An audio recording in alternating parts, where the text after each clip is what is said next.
educación pública. Y después vamos a ver todo lo bueno que puede haber en las márgenes, pero lo que fundamentalmente nos importa es la educación de toda la gente, de la ciudadanía, la educación de todo el pueblo. Entonces, resulta que en la época de las distintas, de todo el muestrario de dictaduras que hemos tenido, las puertas de la escuela, digamos, estaban un poquito así, no estaban abiertas, estaban descuidadas, estaban muy ocupados haciendo otras cosas. Entonces, ese movimiento de la nueva educación, de la actividad, del método Willems, del método Martenot, del método Orff, Kodály, todas las cosas que venían de Europa, todo venía de Europa, no venía de Estados Unidos. Estados Unidos hizo sus buenos aportes, pero no en el momento de los métodos, venían todos de Europa. Y acá llegaban enseguida y venían los grandes representantes, lo tuvimos a Edgar Willems enseñándonos. Hemos tenido a gente de la escuela de Alcroce, así fundadores, dándonos clases.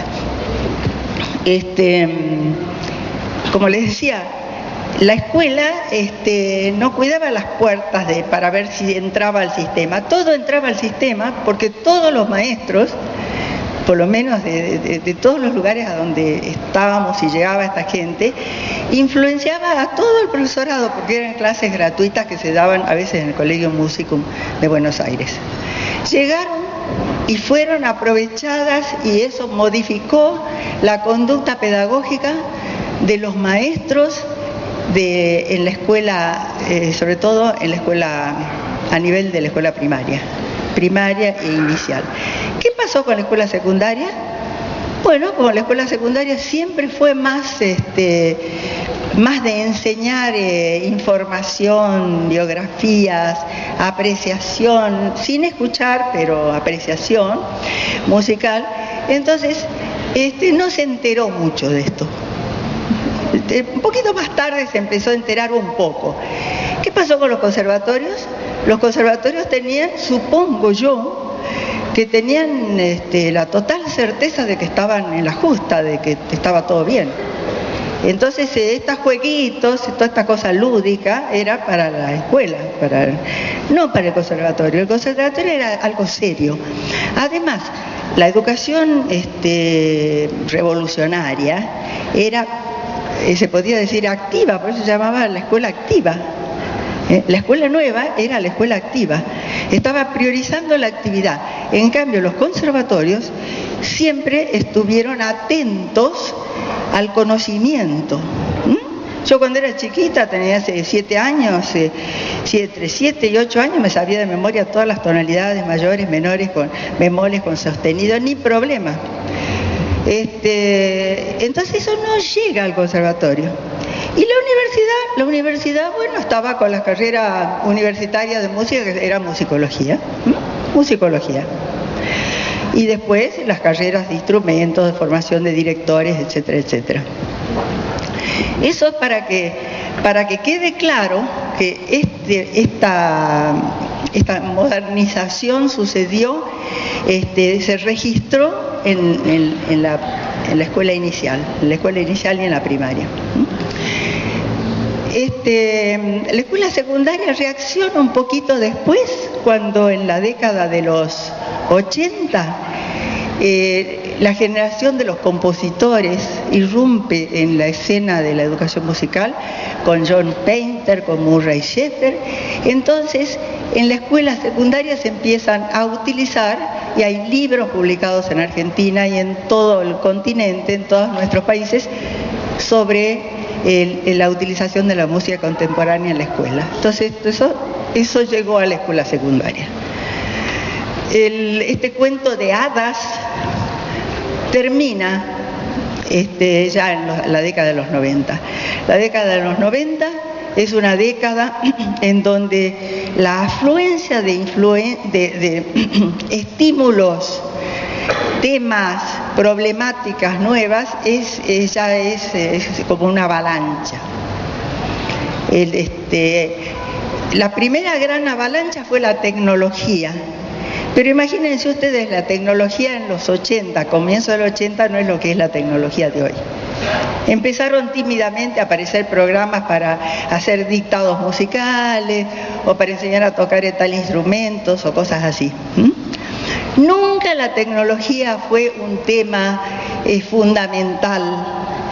No es un tema fundamental para la pedagogía musical, sino, bueno, eso es un tema que debe ser a fondo considerado, pero es una herramienta. Entonces viene la tecnología, vienen otras cosas con otros signos, viene la ecología sonora, vienen las músicas del mundo, las ciencias interdisciplinarias, en fin, vienen mucho estímulo. Es el momento de la globalización. Y en el momento de la globalización se pierde la pedagogía oficial, es decir, el sistema pedagógico pierde las riendas, pierde las riendas desde el punto de vista de todo lo que hay, pero toma las riendas desde el punto de vista ideológico. La ideología que primó en medio del siglo, o sea, cuando la pedagogía era la vedette, el niño era el rey, porque después de que el niño no era importante en el siglo XX, el niño era el centro de la enseñanza. Entonces, en la década de los 90, durante la globalización, el fenómeno que todos debemos conocer, que es el fenómeno de la expansión, de la difusión del correlato educativo correspondiente a la tendencia o a las líneas socioeconómicas en boga. O sea, nosotros ya lo sabemos porque hemos seguido, hemos padecido todo lo que pasó en los 90 y que ya venía de los 80. O sea, que el modelo socioeconómico político del capitalismo salvaje implanta en la educación los principios neoliberales. El neoliberalismo intenta que la escuela responda, o sea, a los mismos principios que de las empresas. Entonces tiene que ser taca, esto así, lo otro así, lo otro así. Se impone las corrientes cuantitativas en evaluación, no solamente en evaluación, se impone el cognitivismo. Yo siempre digo cognoscitivismo porque no me gusta utilizar un barbarismo inglés para una palabra que estaba en el diccionario de la lengua. Se impone el cognitivismo, que era vamos a enfatizar la teoría. Entonces, así como en la primera época de la revolución, la escuela primaria era el centro de una revolución con tales y tales características, durante la globalización es la universidad y los estudios superiores lo que son el centro de una educación conductivista y cognoscitivista, o sea, donde se establecen las bases y los principios de profundizar en la teoría.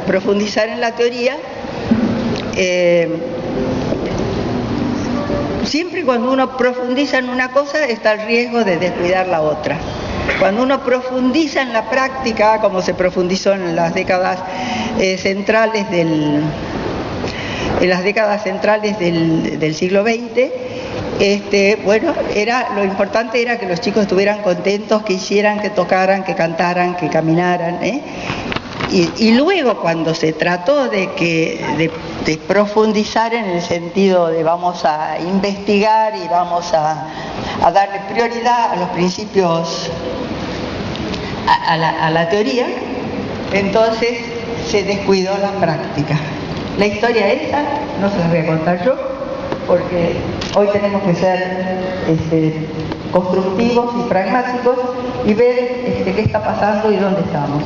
Duró mucho ese periodo, duró prácticamente, ahora estamos en el 2012, ahora ha durado hasta hace unos cuantos años, hace unos 5 o 6 años, se empiezan a ver,